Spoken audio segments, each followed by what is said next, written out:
Sering kena guyur saat scalping? Butuh solusi? Simak video ini sampai tuntas.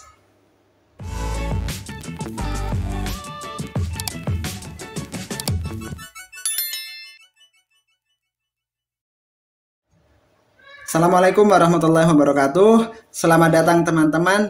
Di video kali ini saya ingin sedikit berbagi terkait sebuah permasalahan yang sebagian besar mungkin dialami oleh trader pemula, trader scalper pemula, yaitu masalah entry yang kurang tepat sehingga menyebabkan guyuran atau penurunan yang tajam dan drastis sehingga membuat trader pemula ini stres dan tidak sedikit pula yang menyerah gara-gara berkali-kali kena guyuran. Bagaimana penyebabnya dan apa solusinya? Mari kita bahas sedikit demi sedikit. Buat Anda yang ingin buka akun Mirai, klik link di deskripsi ya. Video ini juga jawaban dari beberapa pertanyaan subscriber saya yang mungkin mewakili sebagian besar para scalper. Jadi saya mulai dari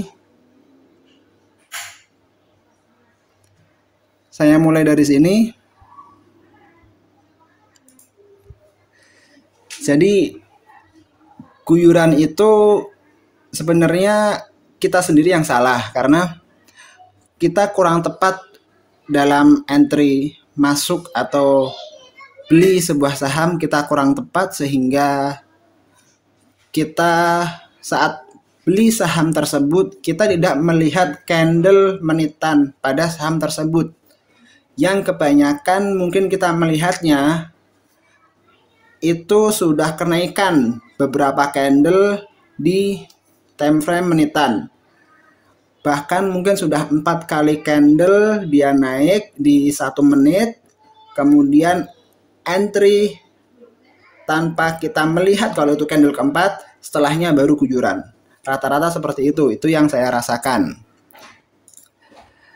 Contohnya saya ambil contoh di saham ini, saham selis ini saya paham betul karena kemarin saya baru masuk di harga ini, di candle ini saya masuk, dan di sini saya paham betul dia semenjak awal pembukaan market dia selalu turun disertai volume yang kecil.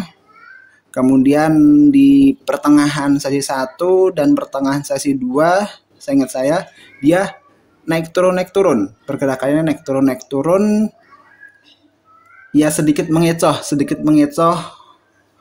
ke trader yang swing dan sedikit memberi jebakan bagi trader yang scalping tanpa ilmu. Kuncinya di situ. Karena rata-rata trader kita itu langsung terjun ke dunia saham, langsung mempelajari scalping, yang padahal scalping itu tingkat stresnya tinggi. Kasta saham paling sulit itu scalping.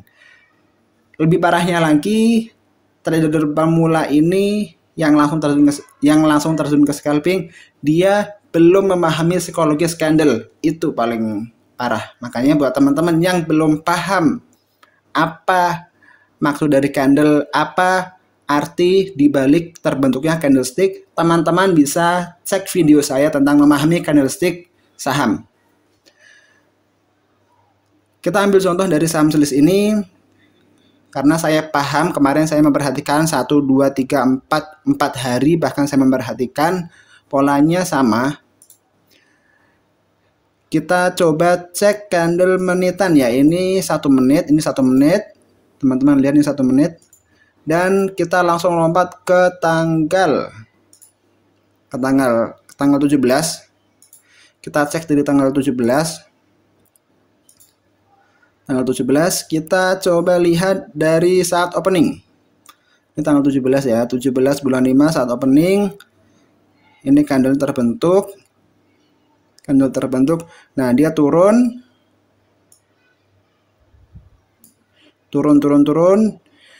Dan disinilah kalau saya biasa untuk scalping, saya mencari dari running trade seperti biasa, kemudian saya cek pada candlestick 1 menit. Pada chart 1 menit saya lihat volumenya.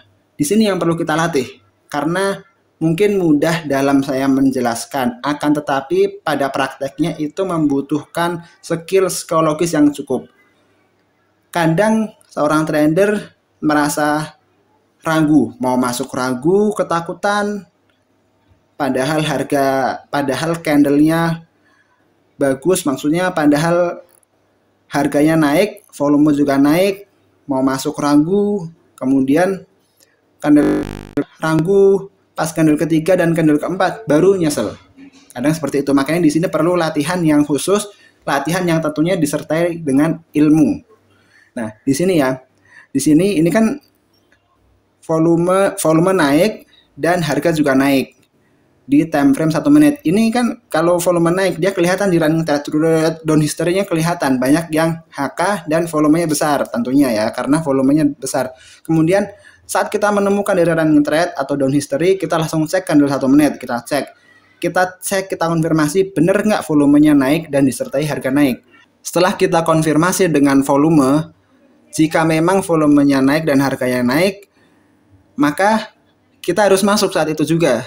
Yang ideal kita masuk ke saham untuk scalping tentunya. Itu ketika kita menemukan candle pertama kali yang naik. Candle pertama naik harganya dengan kenaikan volume. Saat itu juga saat yang ideal kita entry ke saham tersebut. Masuk, namun kadang di lapangan kita nggak langsung bisa menemukan candle pertama. Itu butuh skill yang benar-benar ekstra latihannya dan jam terbang yang tinggi. Nah, namun ternyata jika kita menemukannya saat kita konfirmasi di candle 1 menit, kok ternyata kita nemu di candle ini. Ya kita cek ternyata volumenya kecil. Ya, kalau volumenya kecil udah gitu, ini udah candle ketiga, lebih baik tunggu dulu, lebih baik tahan, bersabar. Karena inti dari seorang scalper itu mengolah kesabaran. Psikologis dijaga, jangan greedy, nggak boleh serakah. Kata Mas Bekti, kata Pak Bekti, kita harus punya uang cash. Jadi ketimbang kita salah entry kemudian nyangkut, lebih baik kita menunggu momentum kenaikan harga saham yang disertai dengan kenaikan volume gitu. Kalau saya melihat dari indikator volume dan volume price action, aksi volume dan kenaikan harga gitu. Yang saya juga konfirmasi dengan bid dan offer gitu. Nah, sekarang kita bahas dulu yang candle ya, karena kita sudah bahas candle di awal, kita tuntaskan dulu. Jadi ya kalau begitu kita sadar saham yang rame, kita cek di candle 1 menit atau 3 menit senyamannya teman-teman, ternyata kenaikannya sudah di candle ketiga, maka saya lebih baik menunggu terlebih dahulu, menunggu koreksi pasti ada koreksi ya. Kita lihat ini ya, candle keempat dia baru koreksi, dia ada koreksi. Nah, setelah koreksi, di sini kan sideways, jalan sideways. Di sini kita bersabar, kita nunggu momentum sideways, dan di sini kita melihat lagi. Ini yang saya saksikan di selis saat tanggal segitu. Harga naik, di sini volumenya naik ketimbang volume sebelumnya kan, walaupun kenaikan sedikit. Mungkin kita belum jeli menemukan, tapi ini butuh skill. Nah, kita lihat ya, kalau di Mire kan kalau warnanya biru berarti lebih tinggi volumenya dari volume sebelumnya. Ini merah berarti volumenya lebih kecil di volume sebelumnya. Ini biru berarti lebih gede ketimbang volume menit sebelumnya. Ini juga. Ini merah berarti volumenya lebih kecil ketimbang volume sebelumnya gitu ya. Jadi ini di sini kan. Terus di sini harga naik disertai volume naik, harga naik disertai volume yang naik. Setidaknya saat kita melihat di sini selambat-lambatnya di candle ini. Gitu. Kita lihat di sini, kita sadar oh ini benar nih, 1 2 3 candle naik, volumenya juga biru. Masuk di sini. Kita bisa take profit di sini atau di sini. Itu baru ini guyuran atau penurunan harga. Situ. Jadi solusi bagi guyuran, solusi bagi kita atau teman-teman semuanya yang masih kena guyuran, solusinya adalah bersabar. Tunggu momentum. Kalau terlambat dalam menemukan momentum, terlambatnya tahu terlambat dari mana? Dari candle kalau saya. Kalau terlambat lebih baik sabar, tunggu momentum. Toh selalu ada momentum dalam saham. Kalau kita tidak menemukan momentum yang pas di kode saham ini, di emiten ini, kita bisa mencari di emiten lain dengan cara screening melalui running trade. Bagi teman-teman yang belum paham bagaimana cara screening di running trade, saya ulangi. Bagi teman-teman yang belum paham bagaimana cara screening di running trade, teman-teman boleh cek video saya tentang cara screening saham di running trade. Begitu terus ya, begitu terus, polanya sama seperti itu. Jadi ini adalah jurus menangkap pisau jatuh. Ini naik, kita tunggu momentum, tunggu koreksi dulu aja. Tunggu koreksi. Dia pasti koreksi, ini koreksi, kita beli di sini. Naik, koreksi, beli di sini. Itu terus. Tuh. Si Nexus naik, ini koreksi dalam. Koreksi dalam. Koreksi dalam, udah ini penutupan bursa. Kemudian tanggal 18 juga sama, polanya juga sama. Selalu seperti ini polanya. Teman-teman boleh cek di Mirai milik teman-teman. Sama ini kan.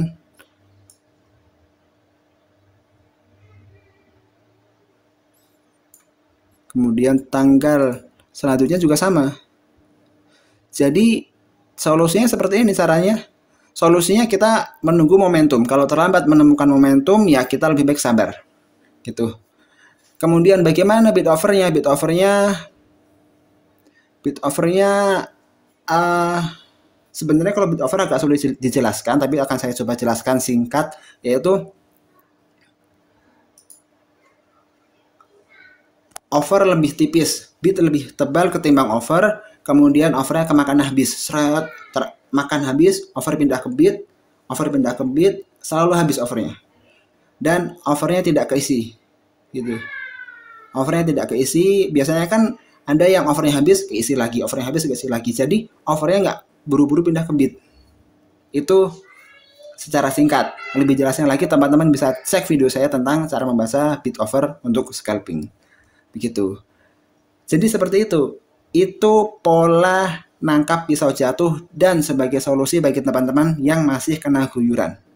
Polanya gitu terus sampai saham selesai, sampai bursa kita selesai. Gitu. Jadi terus selalu semangat berlatih. Kalau teman-teman merasa trauma karena guyuran, teman-teman boleh mulai dari satu lot terlebih dahulu. Gitu. Sekian dari saya. Kalau ada yang ditanyakan silahkan boleh berkomentar di kolom komentar di bawah ini. Dan salam cuan untuk kita semua. Wassalamualaikum warahmatullahi wabarakatuh.